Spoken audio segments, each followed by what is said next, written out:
महा cartoon TV.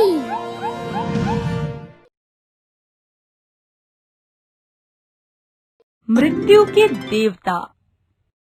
किसी गांव में एक बहुत मशहूर वैद्य अपनी पत्नी के साथ रहता था। वैद्य की कोई संतान नहीं थी, लेकिन इस बात से वो कभी दुखी नहीं होता और हमेशा खुशी से सभी का इलाज करता रहता। उनकी दवाइयों से हर रोगी बहुत जल्दी स्वस्थ हो जाता था, जिसकी वजह से गांव के सभी लोग उन्हें भगवान की तरह मानते थे।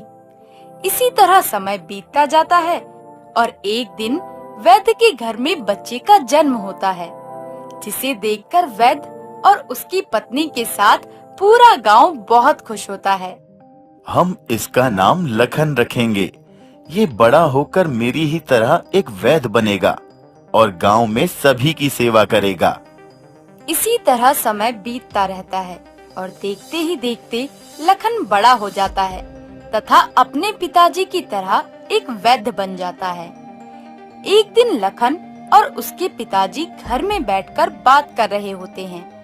तभी एक आदमी भागता हुआ घर के अंदर आता है। वैद्य जी, जल्दी चलिए, मेरे पिताजी की तबीयत बहुत खराब हो गई है। आदमी की बात सुनकर वैद्य जी दवाइयों का थैला उठाते हैं और उसे अपने बेटे लखन के हाथ में देकर लखन को आदमी के साथ जाने के लिए बोलते हैं।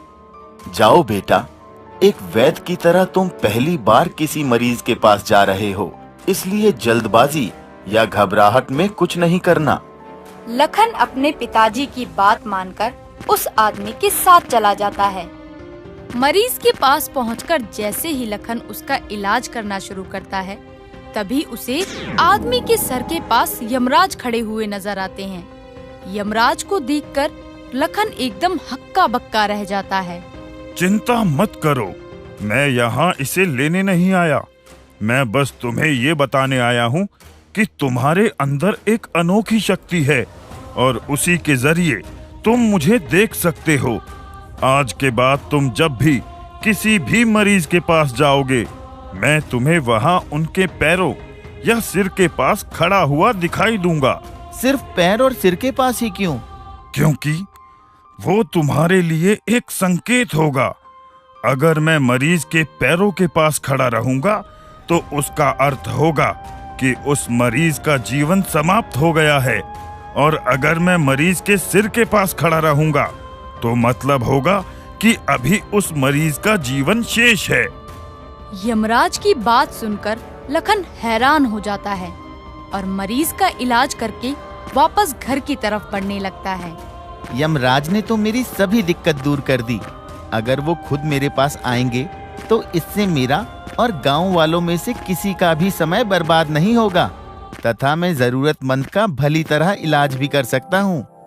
ये सोचता हुआ लखन अपने घर पहुँच जाता है। इसके बाद जब भी वो किसी मरीज के पास जाता तो वहाँ यमराज की दिशा को देखने के बाद ही उसका इलाज करता।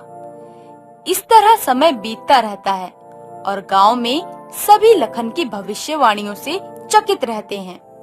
किसी को भी समझ नहीं आता कि आखिर वो ऐसा कर कैसे लेता है, लेकिन वो किसी को कुछ नहीं बताता और खुशी खुशी सबका इलाज करता रहता है। एक दिन लखन किसी का इलाज करके वापस अपने घर जा रहा होता है। सब कुछ बहुत अच्छा चल रहा है, बस यमराज इसी तरह मेरे साथ रहें और मैं सभी का इलाज उनकी जरूरत के हिसाब से भली तरह करता रहूंगा। ये सोचता हुआ लखन जैसे ही अपने घर पहुंचता है तो देखता है कि उसके पिताजी की तबीयत बहुत खराब है। अपने पिताजी को ऐसे देखकर लखन बहुत ज्यादा डर जाता है और उनका इलाज करने लगता है। पिताजी, आपको कुछ नहीं होगा, फिक्र न करें, मैं आपका इलाज करूंगा। ये सब बोलते हुए लखन जैसे ही अपने पिताजी को दवाई खिलाने वाला होता है, तभी उसे अपने पिताजी के पैरों के पास यमराज खड़े हुए दिखाई देते हैं। यमराज को वहाँ खड़ा देख लखन एकदम हक्का बक्का रह जाता है। नहीं, मैं अपने पिताजी को कुछ नहीं होने दूंगा, वो मुझे छोड़कर कहीं नहीं जाएंगे। ये बोलते हुए लखन भागता हुआ घर में बने दवाखाने के अंदर जाता है तथा वहाँ से संजीवनी औषधि लेकर आता है और अपने पिताजी को खिला देता है। इसके बाद उसके पिताजी की तबीयत में सुधार आ जाता है। ये तुमने क्या किया लखन? अब इसका अंजाम अच्छा नहीं होगा।